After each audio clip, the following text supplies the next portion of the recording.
The house stood like a monument to success, all sharp glass angles and cold, perfect stone. It was perched on a hill overlooking the city, a world away from the noise and chaos below. Inside, the air was always the same temperature. The lights were always the perfect brightness, and not a single speck of dust dared to settle on the polished marble floors. It was less like a home and more like a very expensive, very quiet museum. And in this museum lived the man who built it, a tech giant named Arthur, and his two teenage daughters. Arthur was a man who understood the world in terms of data. He had built his empire by seeing patterns where others saw only chaos, by finding logical solutions to problems that seemed impossible.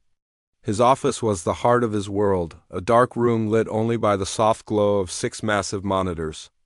Each screen displayed a different stream of information: stock market tickers, global server statuses, code scrolling by in endless green lines. He sat in a leather chair that seemed to mold to his body, a cup of coffee in his hand, feeling the familiar thrum of control. But there was one part of his life that defied logic. One problem that all his money and all his technology couldn't solve. His daughters, he loved them with a fierce, aching love that sometimes scared him. Ilara, the older one at 16, was a storm of independence. She had been blind since birth, and she had spent her life pushing back against a world that wanted to wrap her in cotton wool. She moved through the sprawling mansion with the confidence of a queen, her white cane tapping a sharp, rhythmic beat on the floors. She knew every step, every turn, every piece of furniture by heart. But lately her kingdom felt like it was shrinking. Just that morning, she had walked into the living room, her path memorized, only to have her cane strike something new and solid. It was a modern art sculpture her father had bought the day before, a tangle of metal that looked like a frozen explosion. She had stumbled, catching herself on the edge of the sofa, her face flushing with a mix of embarrassment and anger. She ran her hands over the cold, alien shape of it, her jaw tight. It was another thing in her house that she didn't understand. Another change made without her knowledge. Another reminder that this space was controlled by someone else's vision. Then there was Maya, 14, her sister's opposite in almost every way. Where Ilara was sharp edges and defiance, Maya was soft corners and quiet observation. Her world was woven from sounds and textures. She could tell the time of day by the angle of the sun on the wall and the quality of the light on her eyelids. She could identify her sister by the unique rhythm of her footsteps. That afternoon, she was in the music room, her fingers resting lightly on the cool ivory keys of the grand piano. She wasn't playing, just listening. She was listening to the way the rain sounded against the large picture window, each drop a tiny, distinct drumbeat. She was listening to the distant hum of the refrigerator, a low and steady note that grounded her. This was her world, a rich tapestry of information that no one else in her family seemed to notice. But recently, a new sound had entered her world, a faint, almost imperceptible electronic whine. It was everywhere, in every room, a constant, high-pitched reminder that something had changed. It made the air feel thin, made her feel exposed. The change Arthur had been waiting for was finally delivered. It started with a small accident. Maya, wanting to be helpful, was trying to find a book on a high shelf in the library for her sister. She knew the library well, but the housekeeper had moved an ottoman earlier to clean, and it was sitting a few feet from its usual spot. Maya's foot caught the edge of it, and she fell with a soft cry. It wasn't a bad fall, but she hit her arm on the leg of a heavy reading chair. When Ilara came to help her up, she felt the warm tear on her sister's cheek and gently touched her arm. Maya winced. Later that night, as Arthur was tucking her in, his fingers brushed against a small, raised bump on her arm. In the dim light from the hallway, he could see it, a dark purple bruise, the size of a thumbprint. For Arthur, that tiny bruise was a system failure. It was a critical error in the operating system of his home. All his wealth, all his careful planning, and his daughter had still gotten hurt. A cold fear washed over him, a feeling he hadn't experienced since he was a child, powerless and poor. He looked at Maya, sleeping peacefully, and the image of the bruise was burned into his mind. He would not fail again. He would not let his love for them be a weakness. He would turn it into his greatest strength. The next morning he made a call. Not to a doctor, but to the head of the most advanced security firm in the country. He didn't just ask for cameras. He described what he wanted in painstaking detail. "I want 360-degree coverage," he said, his voice crisp and commanding. Back in the element of problem solving. "Audio sensors in every room. I want to be able to pan, tilt, and zoom from my phone, my laptop, any device.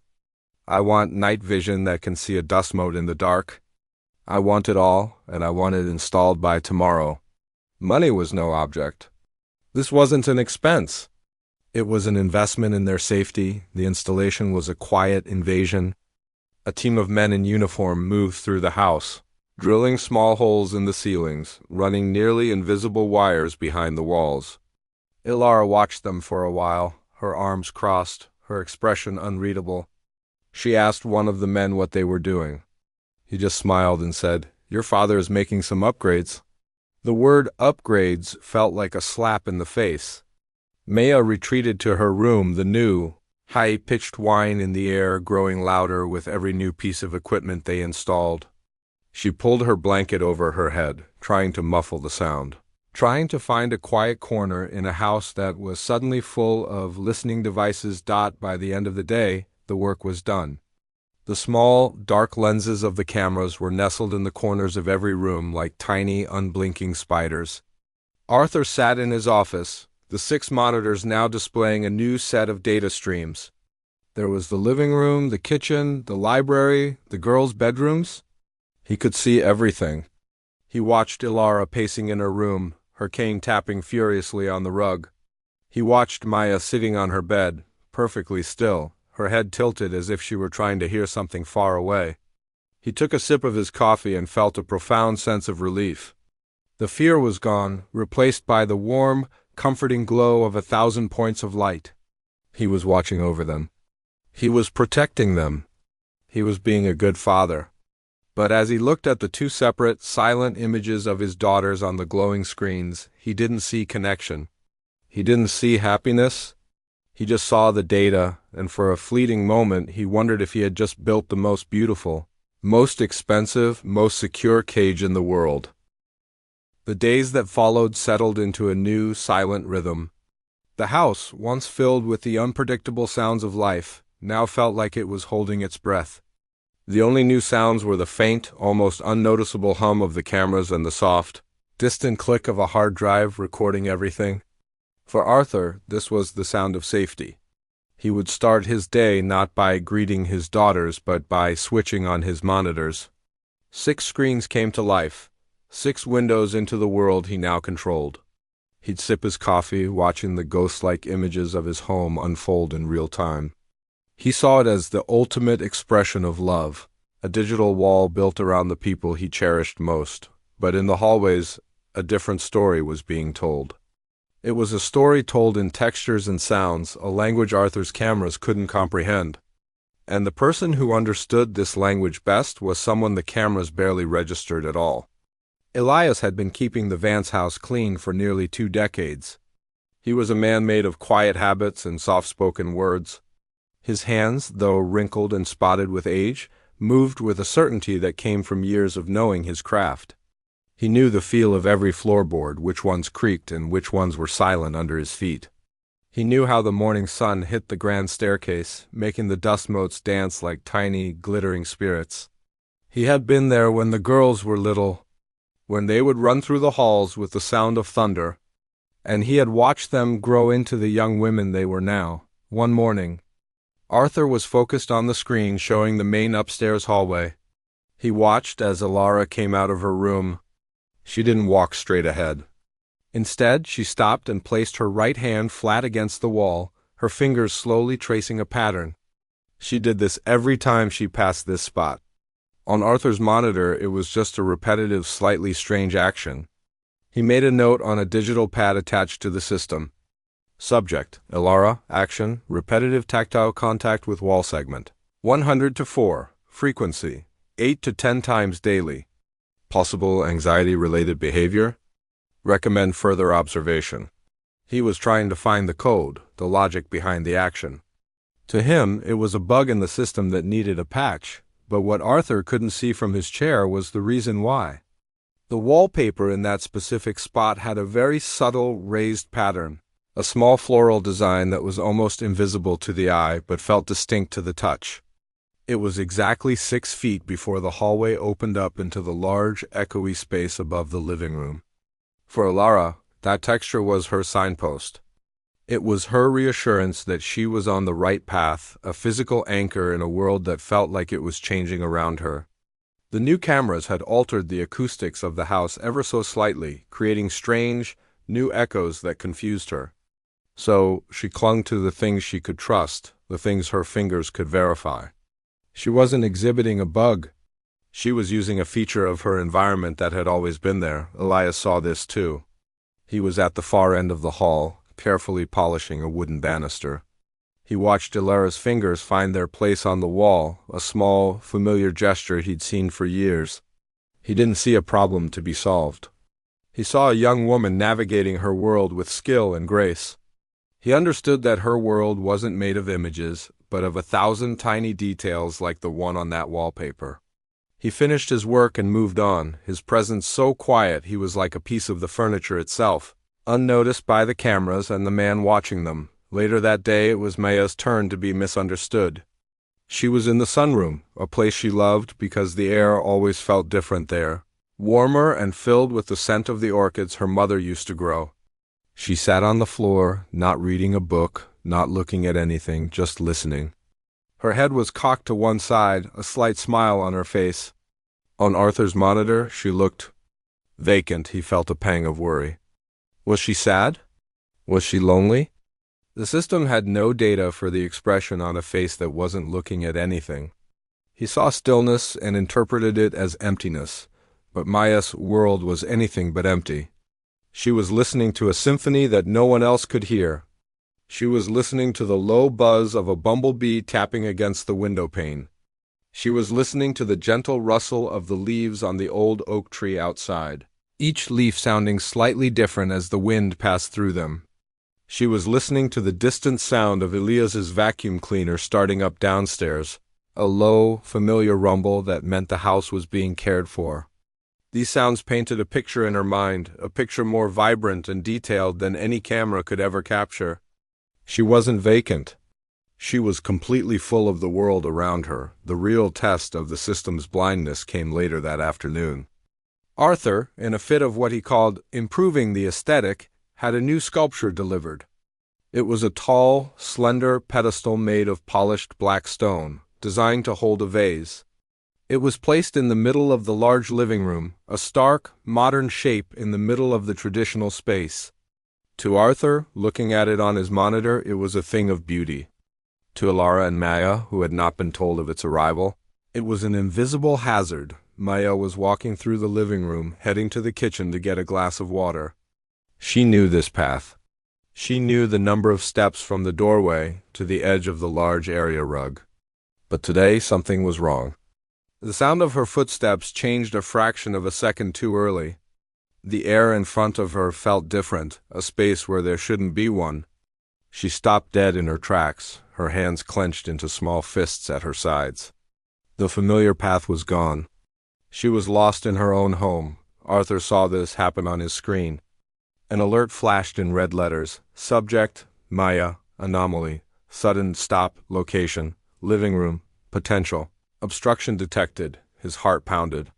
This was it. The system was working. It had found a danger. His finger hovered over the intercom button, ready to call out, to guide her, to fix the problem from his command center, but then another figure entered the screen. It was Elias, carrying a feather duster. He moved with a slow, shuffling gait. He saw Maya standing there, her body tense with confusion. He saw the new pedestal standing like a dark shadow in her path. He didn't say a word. He didn't draw attention to her or to the problem. He just continued his work, dusting a side table across the room. Then, as if by accident, he ambled past the pedestal, and with a gentle nudge of his hip, he pushed it a few feet to the side. He placed it right next to a large bookshelf, completely out of the main walkway. He then shuffled out of the room, never once looking directly at Maya. A moment later, Maya took a hesitant step forward. The echo was right again. The air felt clear. She walked on, a small sigh of relief escaping her lips, and continued to the kitchen as if nothing had happened. Arthur watched all of this on his monitor. He saw the problem, he saw the staff member, and he saw the problem resolved. He leaned back in his chair, a wave of profound satisfaction washing over him. He had been right. The system was perfect. It had identified the anomaly and the human element on site. The janitor had resolved the issue. It was a flawless interaction of technology and personnel. He took a proud sip of his now cold coffee, completely missing the truth. He hadn't seen a janitor's quiet empathy. He hadn't seen a daughter's silent fear. He had only seen data points aligning, confirming that his $1 million solution was in fact the solution. He had watched the whole thing and he had seen nothing at all. The afternoon began to die, painted in shades of gray and bruised purple. A storm was rolling in from the ocean, a slow, heavy giant that blotted out the sun. Inside the house, the lights automatically brightened to compensate, maintaining the perfect, unwavering glow that Arthur had programmed. He watched the weather on a separate monitor, a mesmerizing swirl of reds and yellows moving closer to their location. He saw it as data, a predictable system of pressure and wind. To him, it was just another variable to be managed, and his house was built to manage anything, but for the girls, the storm was something else entirely. It was a physical presence. Ilara felt the change in the air pressure as a strange fullness in her ears. The wind, which howled around the corners of the house, created new and confusing echoes in the hallways, making the familiar layout feel strange and twisted. For Maya, it was an assault on her senses. The gentle sounds she relied on were being drowned out by a growing roar. The patter of rain against the windows started soft, then grew into a loud, insistent drumming that filled every room. The world was getting louder, and in the noise, she was starting to feel lost. Arthur watched them on his screens. He saw Ilara standing by the window, her head tilted, listening. He saw Maya curled up on the sofa, a pillow over her head, trying to block out the world. He felt a pang of something, but he labeled it as concern for subject well-being and filed it away. His system was working. The cameras were clear. The audio sensors were picking up everything. He was in control. It happened. A flash of lightning, so bright it bleached the sky white, was followed a second later by a colossal crack of thunder that shook the house to its foundations. In that exact moment, the lights flickered and died. The perfect, controlled world of Arthur Vance went black. His office was plunged into darkness, except for the eerie, faint glow of the city lights through the window. But the most terrifying thing was the silence. The 6 monitors, his eyes and ears were dead. The hum of the system was gone. He was blind. He sat frozen for a second, his heart hammering against his ribs. This was the one scenario he hadn't fully prepared for, a total power grid failure. The backup generators would kick in, he knew that, but it would take time. 90 seconds, the technician had told him. 90 seconds of complete and utter darkness. Downstairs. In the living room, the world had ended for Maya. The sudden loss of the familiar electric hum was as jarring as the thunder itself. In the pitch black, the storm's rage was absolute. It wasn't just rain and wind anymore. It was a monster screaming and beating against the walls. Disoriented and terrified, she stumbled to her feet, trying to remember the path to her room, to the small, safe space under her bed. But the sounds were all wrong. She took a wrong turn, her hands outstretched, and walked into the library instead of the hallway. Another flash of lightning lit up the room for a terrifying second, showing her a maze of tall, dark shapes that weren't where they were supposed to be. She let out a small cry and tripped, falling behind a large, overstuffed armchair. She didn't get up. She just curled into a tight ball, pulling her knees to her chest, and began to cry. The tears were silent at first, then became soft, heartbroken whimpers that were completely swallowed by the storm. In his office, Arthur's world flickered back to life. The monitors booted up one by one, the system running its diagnostics. A wave of relief washed over him so powerfully it made him feel dizzy. He was back in control. His eyes immediately went to the screen for Maya's bedroom. It was empty. A cold dread, far worse than the darkness, filled him. A loud, piercing alarm blared from his speakers. A red, flashing box appeared on the screen. Warning, subject not in designated area. Maya, location unknown. His first instinct was to use the system. He wanted to hit the intercom button, to shout her name, to use the loud, commanding voice that had built an empire. Maya, report your location. But he stopped himself. The thought of his voice booming through the house, adding to the chaos of the storm, felt wrong. It felt like another attack. He felt a helpless frustration, a rage at his own system. It could tell him she was gone, but it couldn't tell him where. It was a billion-dollar map with a giant, gaping hole right where he needed it most. He frantically started switching between camera feeds, his eyes scanning the empty hallways, the dark kitchens, the silent living room. Where was she? Where could she be? He was about to call security, to trigger a full house search, when he remembered the library camera. He clicked on the feed. The screen showed the empty library. The armchairs, the bookshelves, all bathed in the dim, gray light from the windows. He was about to switch again, ready to believe the system had failed him completely, when he saw it. A slight movement. He zoomed in, his heart in his throat. And then he saw them. It was Elias. The old janitor was standing in the doorway of the library, a bucket and mop in his hand. He must have been in the staff wing when the power went out. He was just a silhouette at first. Then he stepped inside, moving slowly, quietly. He must have heard her whimpers, sounds the camera's microphone was probably struggling to pick up over the storm. He didn't turn on the lights. He didn't call out her name. He just walked over to the armchair and, with a gentleness that seemed impossible for a man his size, he sat down on the floor. He didn't touch her. He didn't try to pull her out. He just sat there, a few feet away, and started to talk. His voice was too low for Arthur to hear through the monitor, but he could see the calm, rhythmic movement of the man's lips. He watched as Maya's small, trembling form began to still. He saw her head lift slightly, turn toward the sound of his voice. Arthur couldn't hear the words, but he could imagine them. He wasn't asking questions.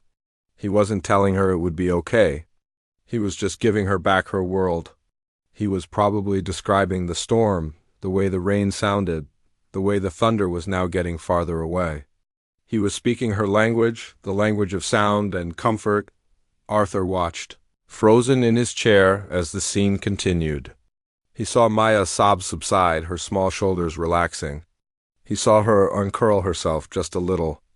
After a few minutes, she shuffled closer, not to Elias, but just to the sound of his voice until her shoulder was barely touching his leg. He kept talking, a steady, quiet stream of words in the darkness, a human anchor in a terrifying sea of noise. In that moment, looking at the small, glowing screen, Arthur Vance felt his entire world break apart. He saw the man he paid minimum wage to mop his floors provide a level of comfort and connection that his million-dollar system could never even comprehend. His technology had created an alarm and panic. The janitor's simple humanity had created safety and peace. He had been watching his daughters for weeks, but he was only now, in this moment of darkness and silence, truly seeing them. He saw that he hadn't built a fortress of safety. He had built a prison of observation, and the person who was showing him the way out wasn't a tech genius or a therapist. It was a quiet old man with a bucket and a kind voice, who understood that you don't protect someone by watching them from a distance. You protect them by sitting with them in the dark. The storm passed, leaving behind a world washed clean and sparkling. The morning sun broke through the clouds, casting long, sharp shadows across the lawn. Inside the house, the air was still and cool, but the silence felt different. It was no longer the heavy, controlled silence of a machine, but a lighter, more natural quiet like the peace after a long rain. Arthur woke up not to the glow of his monitors, but to the sound of birds singing outside his window. For a moment, he just lay there, listening. It was a sound he hadn't really noticed in years. His first instinct, the old muscle memory of his routine, was to reach for his tablet and check the feeds. But his hand stopped halfway there.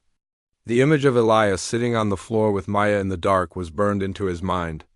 He slowly let his hand fall back to the bed. What was the point?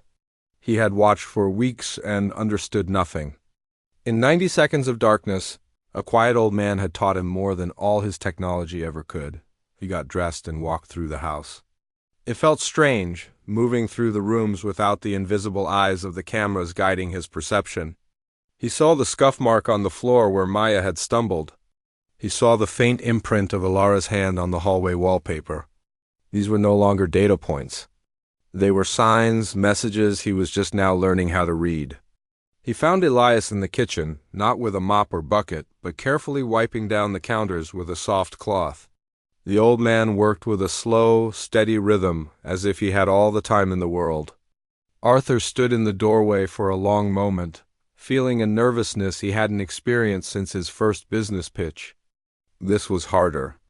This mattered more. He cleared his throat, and Elias looked up, his expression calm and unsurprised. "Sir?" he said with a slight nod. "Elias," Arthur began, his voice feeling awkward and too loud in the quiet room. I wanted to thank you for last night with my daughter." Elias just shrugged, a small, humble gesture. "Storms are scary." "It was nothing." "It wasn't nothing," Arthur insisted, taking a step closer. He felt out of his depth, a giant in a world where he no longer knew the rules. "I watched you on the camera. After the power came back, I saw what you did." He struggled to find the right words, the words that wouldn't sound like a boss praising an employee. "You helped her in a way I couldn't. In a way my system can't." Elias stopped wiping the counter and looked at Arthur directly. His eyes were kind and held a deep, quiet wisdom. "The system sees with its eyes, sir," he said softly.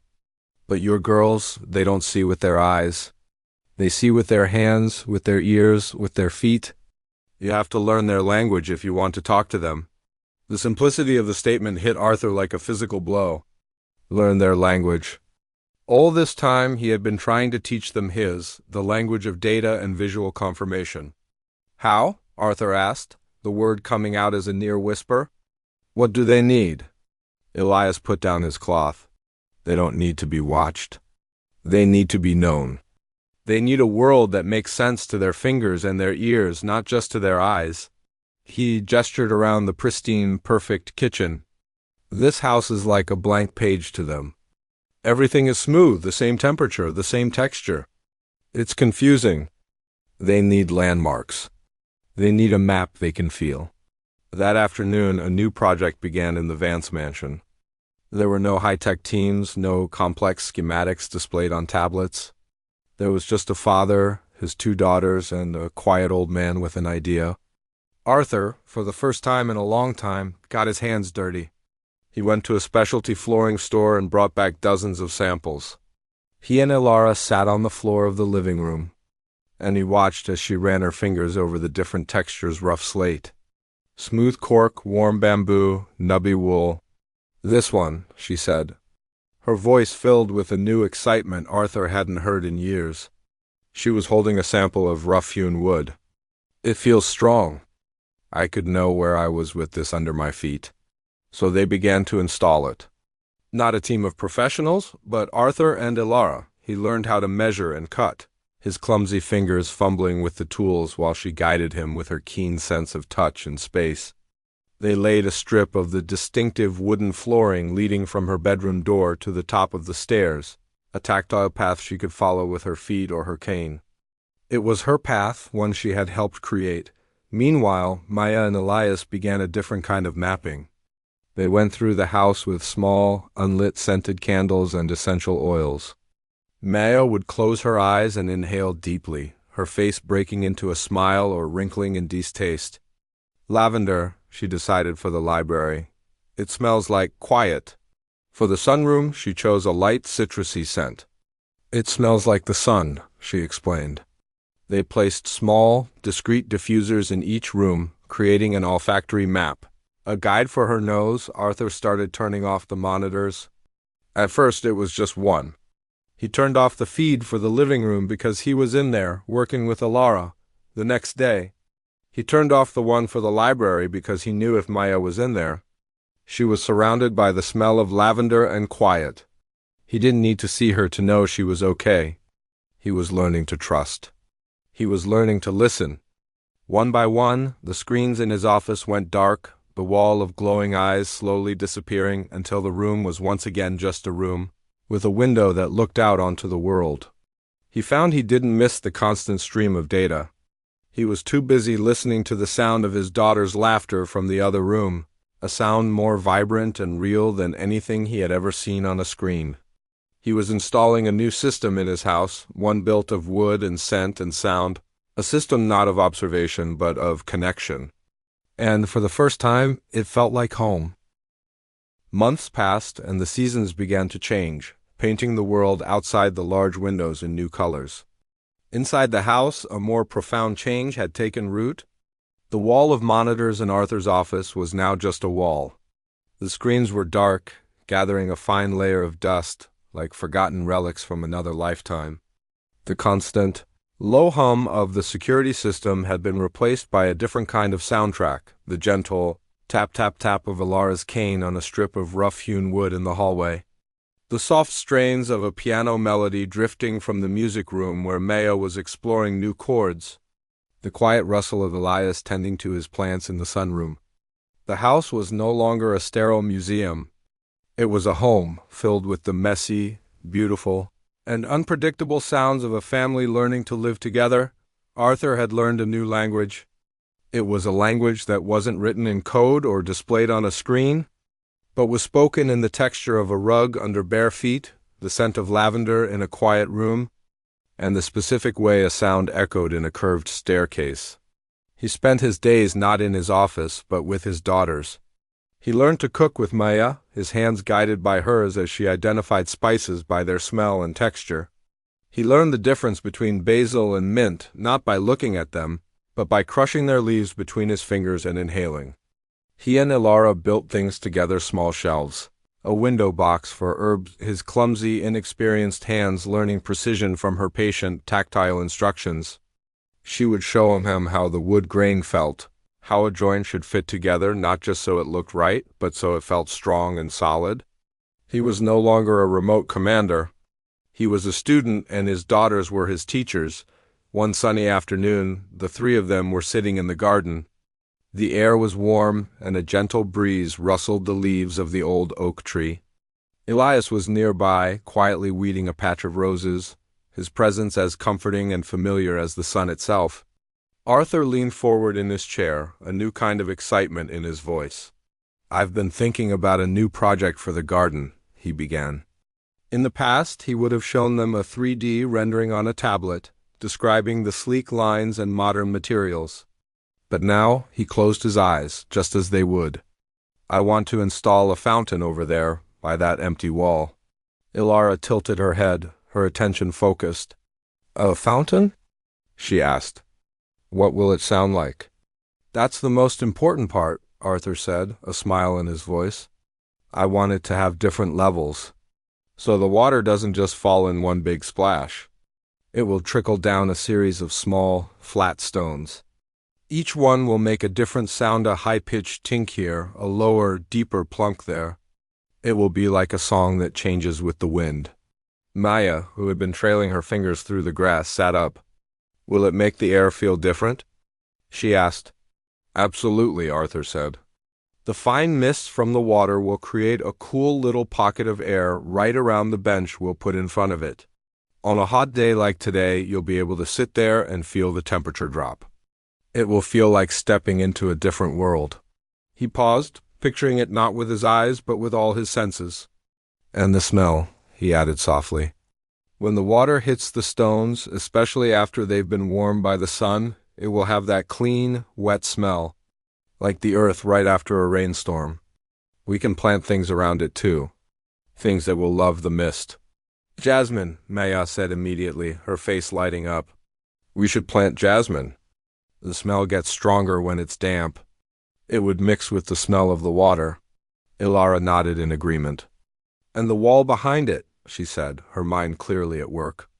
If we use a rough stone, it will make the sound of the water echo more. It will make the song bigger. But if it's a smooth wall, the sound will be softer. Which one do you want? Arthur looked at his two daughters, not as subjects to be protected, but as collaborators, as creators. He was asking for their expertise, valuing their unique way of seeing the world. He realized he didn't have the answer. "I don't know," he said, and the words felt liberating. "Which one would feel better to you?" As they debated the merits of rough versus smooth stone, Arthur caught Elias's eye from across the garden. The old man had stopped his weeding and was watching them, a gentle, knowing smile on his face. He gave Arthur a slow, approving nod, then went back to his work. There was no need for words. The simple gesture said everything. It was a quiet acknowledgement of the journey Arthur had taken, from a man who thought he could buy safety to a father who was learning how to build a world with his family. Later that evening, as the sun began to set, Arthur sat alone in his office. The room was dark, except for the warm orange glow of the twilight coming through the window. He looked at the blank, dark monitors on the wall. They were no longer symbols of his failure, but reminders of how far he had come. He had spent a fortune to watch his daughters, to monitor their every move, all driven by a fear that had blinded him. He had built a cage out of love and then wondered why his beautiful birds refused to sing. The janitor hadn't just stepped in to comfort a scared girl in a storm. He had stepped in to teach a father how to finally see. He had shown him that true sight has nothing to do with the eyes. It's about listening when you want to speak. It's about feeling when you want to look. It's about being present when you want to control. The $1,000,000 technology was a cage, but the simple, profound wisdom of a quiet man was the key that unlocked the door. Arthur looked out the window at the garden, where the faint outline of the future fountain site waited. He was no longer watching his life from a distance. He was finally in it. And for the first time, he could see clearly.